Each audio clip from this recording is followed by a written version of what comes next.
Larry Mullen Jr., o baterista, tem 35 anos e é o mais jovem integrante da banda, mas é simbolicamente chamado de o dono, porque ele foi o responsável pela união dos 4 rapazes de Dublin. Já Paul Wilson nasceu há 37 anos, só o pai dele chama ele de Paul, ainda garoto ganhou o apelido de Bonovox, mas os íntimos, vocês podem chamá-lo de Bono.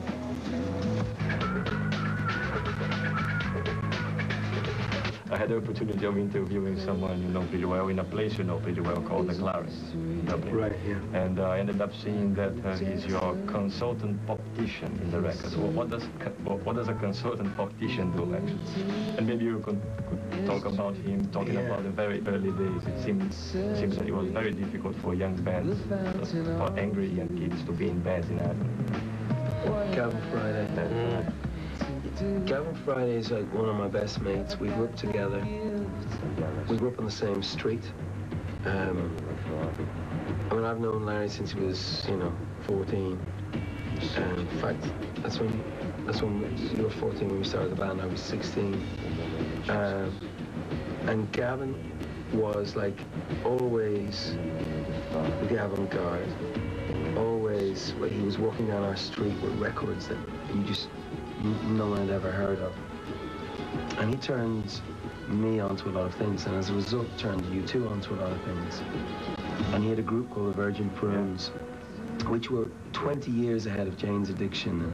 And they used to start riots when they played support to the Clash, and he's just an extraordinary, luminous mind.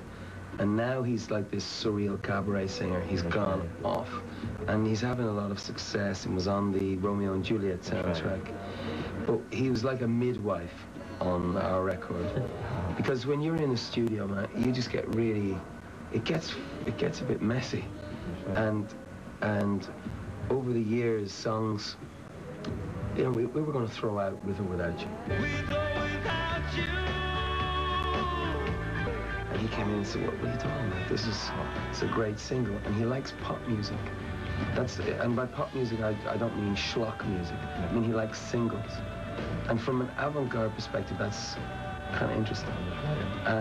And so he always has come in on our records and he's just like, just a breeze, this mad wind that blows through the studio and gives us some life. Is that fair? That's absolutely fair. As you mentioned the studio, I remember reading something that this album has a lot to do with your actual record collection.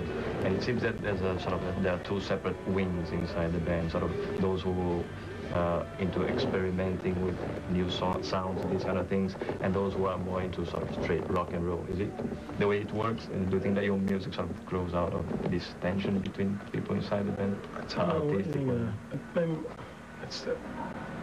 don't think there's 2. So I think there is a sort of perception. More sides. Yeah, I think there's a perception about you too that like we live in each other's pockets and that we listen to the same music, we go to the same places, we all do the same things. That was certainly the case in the past, but we all listen and do different things, and that is what is great about you too, is that 4 people come together in a room and can create music, and the influences can come from anywhere. But I don't think there's I don't think there's departments and such. People just change, listen to different things. I mean, I would not consider myself a great fan of techno music and such. I don't really understand it.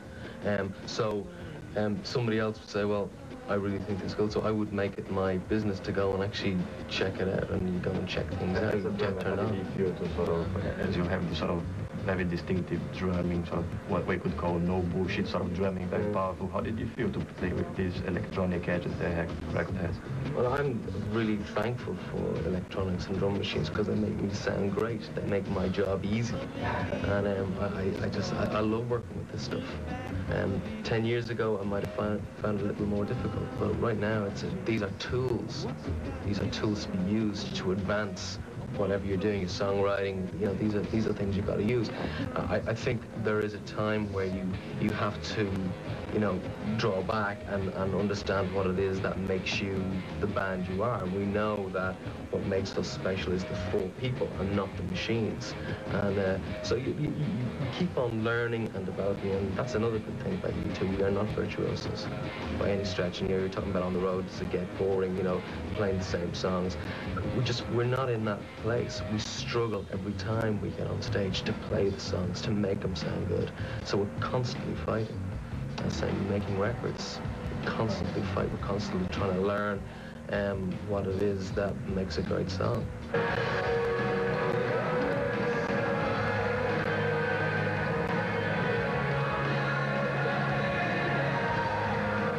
that's true.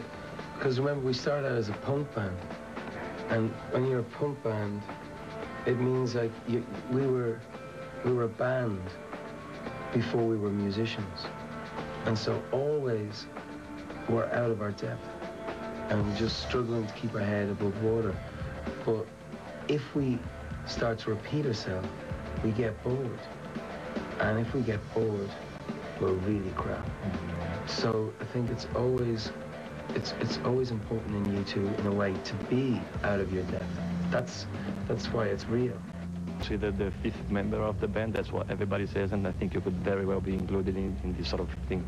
Well, I think there are 4 people in the band. There are 5 people in the corporation, because we are a corporation as well. All right. It seems that you quoted, I'm going to tell you a quote that I read, something that you said to a person from the record company, that you're not in the record business, you're in the YouTube business, is that right? Am I quoting you right? Yeah, that's true. I said that to Chris Blackwell a long time ago, and he's always quoting it back to me. He's in the record business. We're in the YouTube business. What can we expect for the future, as we're talking again? I mean, big tour like Europe and then sort of pop Mart. I mean, what can be done in the future technologically? Would the band sort of feel, I mean, would be into doing another monster tour like this? Well, they are already starting to talk about the next record, and I'm sure it will be, as all their other records have been, better than the one before. That's what makes it enjoyable to manage U2. They constantly beat their own record, and I look forward to everything they ever do.